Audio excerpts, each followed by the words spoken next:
আসসালামু আলাইকুম সবাইকে। আশা করছি আপনারা সবাই ভালো আছেন। আলহামদুলিল্লাহ আমরা অনেক বেশি ভালো আছি। তাহলে আজকে আমি একটি নতুন রান্না নিয়ে আসলাম, যা হবে নতুন নতুন সবজি দিয়ে রান্নাটি করব।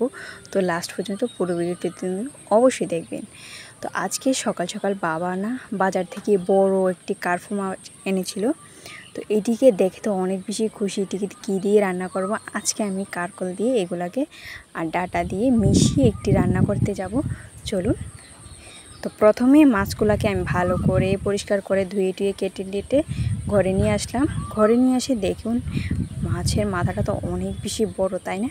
খেতে তো অনেক বেশি ভালো লাগবে। মাছের মুড়ো কার কার ভালো লাগে খেতে? আমার তো অনেক বেশি প্রিয়। তো প্রথমেই রান্নাটা করার জন্য আমি প্রথমে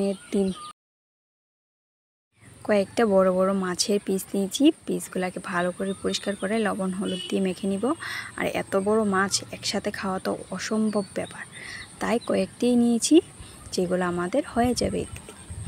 তো এগুলাকে ভালো করে আমি একদম গরম গরম তেলের মধ্যে ভেজে ফেলবো। আর আপনারা কোন মাছ সবচেয়ে বেশি পছন্দ করেন প্লিজ আমাকে কিন্তু অবশ্যই কমেন্ট করে জানাবেন।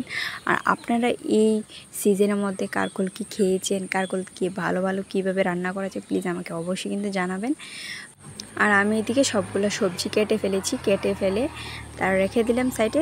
মাছ ভাজাটাও প্রায় হয়ে গেছে, তো এটাকে সাইডে রেখে দিলাম। এখন একটা কড়াইয়ের মধ্যে তেলটা দিয়ে এখানে 2টার মতন পেঁয়াজ নিয়েছি। পেঁয়াজ কাঁচা লঙ্কা নিয়ে এগুলাকে ভালো করে ভেজে নিব। আর এখানে দেবো পরিমতো লবণ হলুদ আর ধনিয়া গুঁড়ো। এখানে আমি লঙ্কা গুঁড়ো ইউজ করব না, কারণ এই কাঁচা লঙ্কাগুলো অনেক বেশি ঝাল, তাই।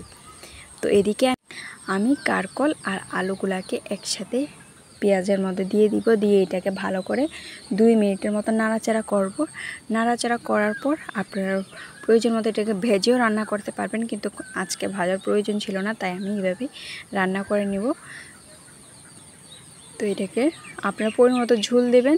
ঝোল দেওয়ার পর এটাকে প্রায় জলটা যখন ফুটে আসবে তখন আপনারা এর মধ্যে দিয়ে দিবেন ডাটাগুলা।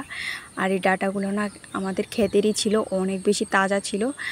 আর বাজারের সবজির মধ্যে যে পরিমাণে ওষুধ দেওয়া থাকে না, তার চেয়ে ভালো আপনারা ঘরের সবজি দিয়ে রান্না করে খান, এটা অনেক বেশি হেলদি হবে। আর আপনারা যারা যারা আমাদের ভিডিওতে নতুন আছে প্লিজ চ্যানেলটিকে অবশ্যই সাবস্ক্রাইব করে দিবেন। তো এদিকে কথা বলতে বলতে আমাদের রান্নাটা পুরোপুরি কমপ্লিট হয়ে গেছে। দেখুন মাছটাও দিয়ে দিলাম।